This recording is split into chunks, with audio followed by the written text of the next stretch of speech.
Good day and welcome to Marico Limited Q2 FY2025 earnings conference call.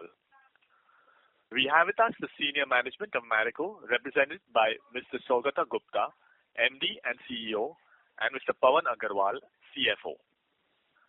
As a reminder, all participant lines will be in the listen-only mode, and there will be an opportunity for you to ask questions after the presentation concludes. Should you need assistance during the call, please signal an operator by pressing star, then 0 on your touchtone phone. Please note that this conference is being recorded. Before we get started, I would like to remind you that the Q&A session is only for institutional investors and analysts, and therefore, if there is anybody else who is not an institutional investor or analyst but would like to ask questions, please directly reach out to Marico's investor relations.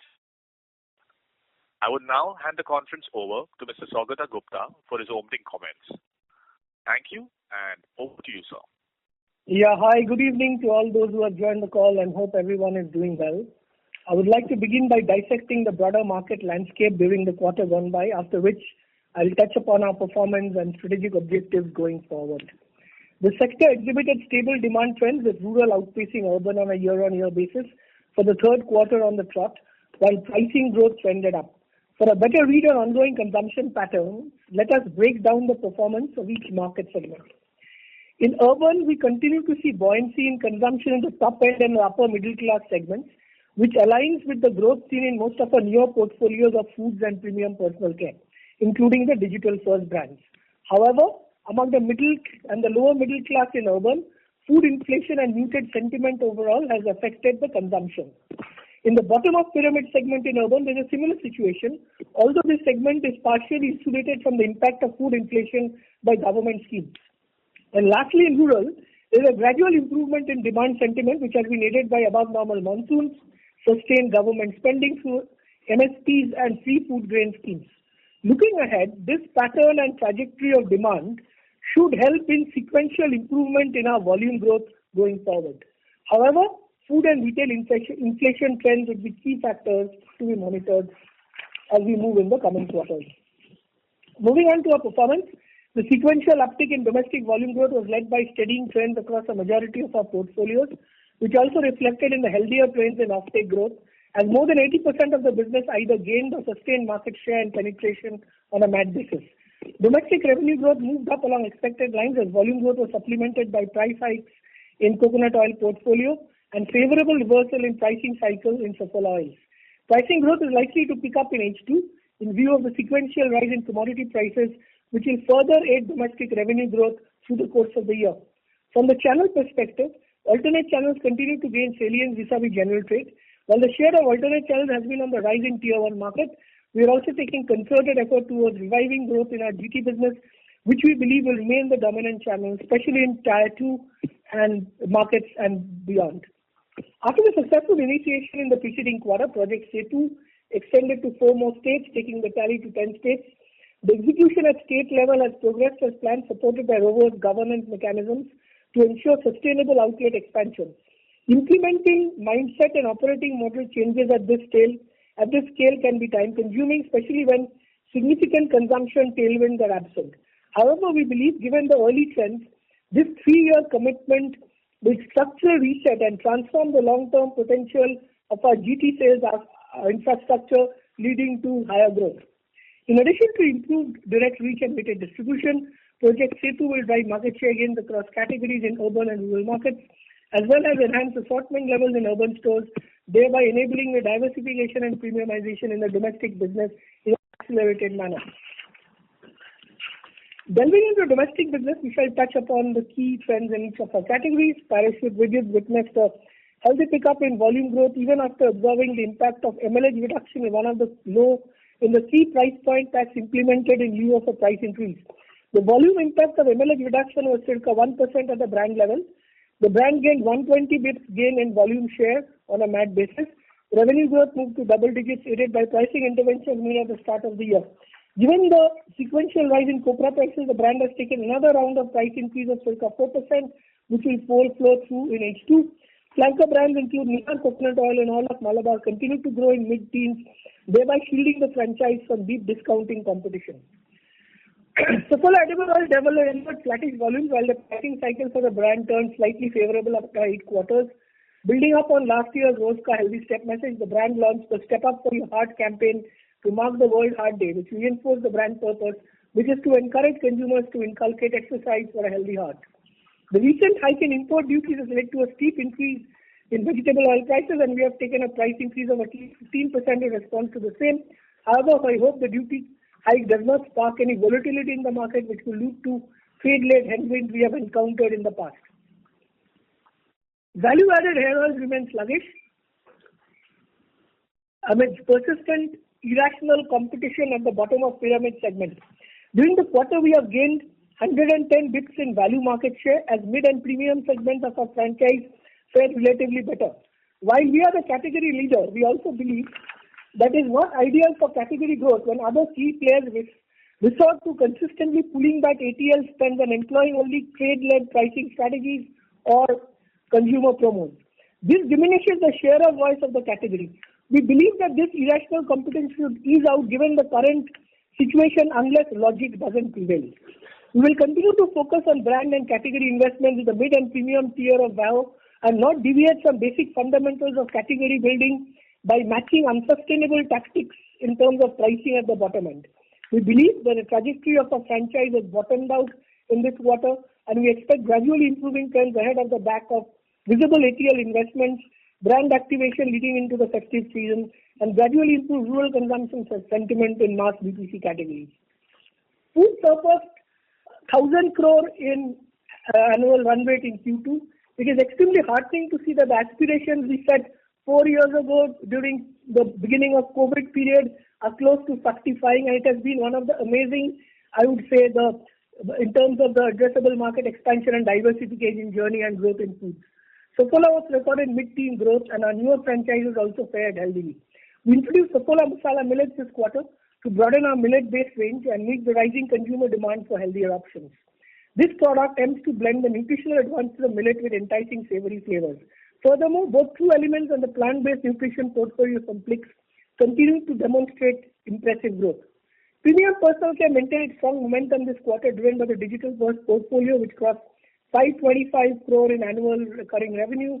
In Q2, we expect to clock an exit ARR of circa 600 crores this year. Beardo outperformed expectation and in track to achieve a double-digit EBITDA margin this year. Just Herbs and Plix personal care range also continue to gain traction. We believe Beardo and Plix have the potential to scale to 500 crore ARR each in the next 3 years. Additionally, the company began selling Kaya products on select online channels starting mid-September 2024. The composite share of foods and premium personal care, including digital-first brands in the domestic business, moved up to 21% in H1, furthering the portfolio diversification agenda of the India business. The rapid pace and scale of diversification has enabled us to navigate recent periods of consumption volatility and post decent volume growth. We will continue to drive 20 to 25% plus CAGR in these portfolios, accompanied by visible improvement in their profitability. We were able to effect a structural shift in food gross margin last year and expect profitability to inch up as we scale over the medium term. We maintain our aspiration to attain double-digit EBITDA margin in digital-first brands by FY27. In our international business, we continue to witness strong double-digit growth momentum. Bangladesh demonstrated visible resilience and robust profitability despite operational challenges that gradually diminished in the latter half of the quarter. We continue to believe in times of volatility and adversity, the strong get stronger and the weak get weaker. The medium-term growth outlook remains strong in Bangladesh. Vietnam also reported growth on the back of recovery in HPC demand. MENA posted a stellar performance fueled by strong growth in the Gulf region and Egypt. South Africa grew impressively as well, as both the hair care, healthcare franchises was growing in double digits. NCD, or New Country Development and Exports, continued to be another consistent growth driver. Diversifying our international business has not only bolstered our growth prospects but also improved its medium-term margin potential. To sum up, consolidated revenue growth is likely to move into double digits in the second half of the year. We're extremely confident of that. We'll strive to deliver double-digit revenue growth for the full year as well. We expect this to materialize if we're able to continue delivering a sequential uptick in volume growth in the domestic business in the second half. Given the higher than anticipated degree of inflation in copra prices, coupled with a sharp import duty hike in vegetable oils, will focus on our stated volume-led revenue growth aspiration, while there could be a slightly moderate lag in operating profit growth vis-a-vis revenue growth during the second half of the year. Last but not the least, we have always prioritized sustainability in our business operations. A Sustainability 2.0 framework is demonstrating positive progress across each of the 8 key focus areas. We are confident that our commitment to creating shared value for all will drive sustainable and differential growth in the long run. With that, I will now close my comments. Thank you for patiently listening. We'll now take your questions and wishing all of you a very, very happy Diwali. Thank you very much. We will now begin the question and answer session. Anyone who wishes to ask a question may press star and 1 on their touchtone telephone. If you wish to press star and 2. Participants are requested to use handsets while asking a question. Ladies and gentlemen, we will wait for a moment while the question queue assembles. The first question is from Avnish Roy from Nuvama. Please go ahead. Yeah, thanks. My first question is on the urban demand, which you mentioned is stable. You did mention that at the lower end, there is a challenge of food inflation and muted sentiment. Now, if I see QSR sector, pizza and burger sector, they have faced 7 quarters of slowdown. Now, when I see your numbers, good set of numbers, foods 28% growth, premium personal care trending ahead of expectation. So in these 2 segments, which are more indexed to urban, because they are more catering to mid and premium, would you say that the risk in coming quarters is not something you'll be worried on? And second, of course, is in terms of the Plix performance, etc. If you could give more details, because you did mention that 28% is the food growth, but the Saffola Oats growth is mid-teens, which means other segments have also done well. And last point on urban, you said food inflation and muted sentiment. Now, if food inflation say cools off say in one quarter, would you also discuss the muted sentiments? What is the issue there? Those would be the first question. Okay.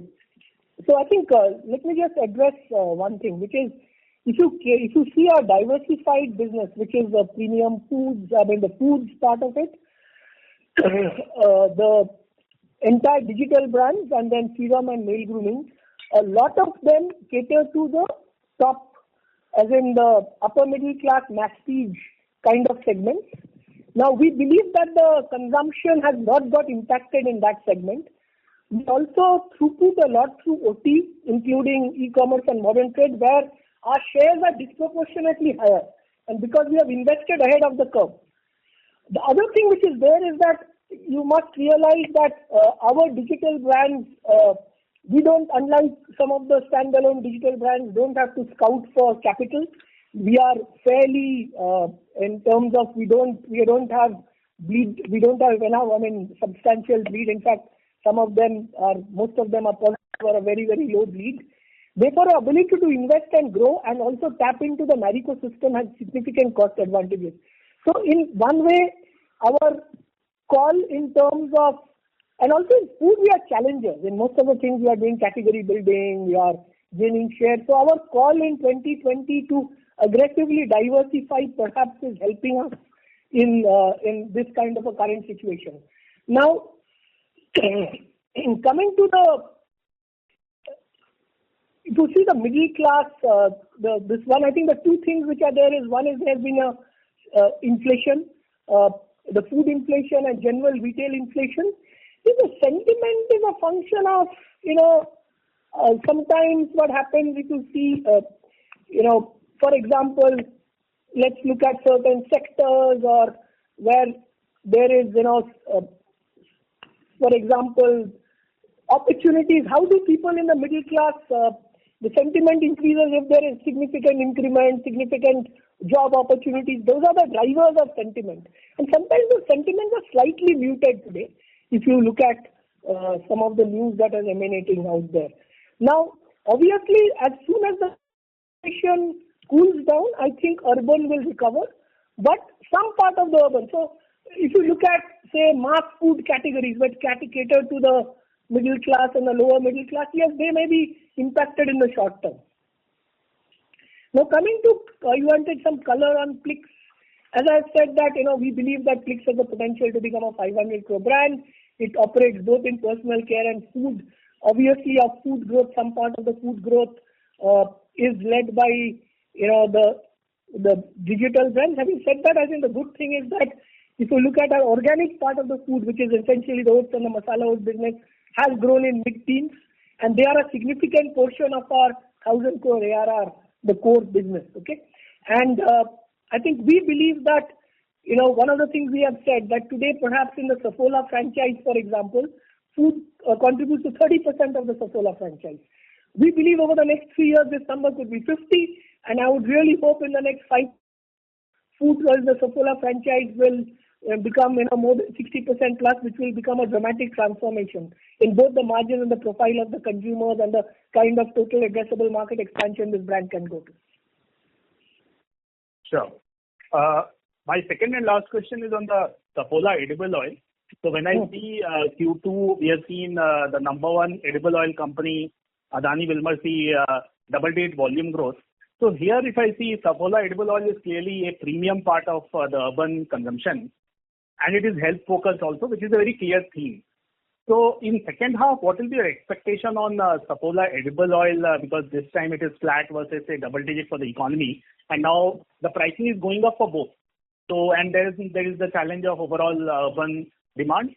So if I put all this, where is the issue? Is there some level of now cannibalization, say from the economy edible oil, also having very similar ads to what say Saffola has, or is it just a transient issue of say the pricing etc. changing past few quarters? So where is the issue when you see the volume difference between your growth and say Adani Wilmar's growth? I think firstly the margin expectations from the brands are completely different, and therefore we don't want to deliver volumes at any cost. And for us, as I said, ultimately, as long as the food franchise makes much more margins than edible oil franchise, and therefore that has been our focus. So therefore we are not going to sacrifice the threshold level of margins for getting volumes. Secondly, you must realize that our set of consumers also, and as you know, the brand also encourages people to lead a healthy life, and therefore the average consumption of oil is slightly lower than at the mass end. So it's a combination of those. As an organization, we are okay in ensuring that we do a certain level of profitable control growth. Now with the 15% price increase, obviously my revenue growth will be decent, but as long as we maintain margins, we are happy. Our entire focus is to ensure that we keep a threshold level of margins and get measured growth in Saffola edible oil while continue to aggressively grow foods. Understood. That's all from my side. Thank you. Thank you. The next question is from Avi Mehta from Macquarie. Please go ahead. Hi team. Thanks for the opportunity. Sir, I just wanted to kind of double click on the margin a bit. Now, given that we have taken another round of price increase in Parachute and our comment that there is no competitive concerns from price discounters, could you please elaborate whether your comment of being watchful on margins in second half, does it suggest a material revisit of the earlier expectations of flattish margin in FY25? So if you look at H1, we've been able to hold the margins at 21.6%. The earlier guidance was that at a full year level, we'll try and hold the margins. Now, if you look at the cost pressures, it is definitely higher than what we had anticipated. If you look at the copra prices, which is spiked in quarter 2, we have seen spikes in quarter 3 as well. And also this edible oil duty, which was a surprise. So to that extent, yes, cost pressure are slightly higher than what we had anticipated. Our focus will be, of course, to sort of drive the volume and revenue growth.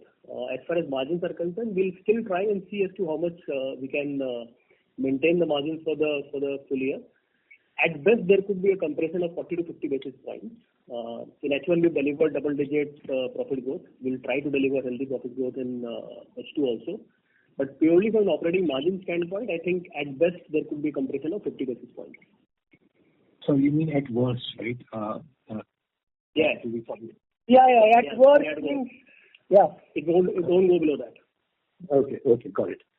Perfectly clear. The second question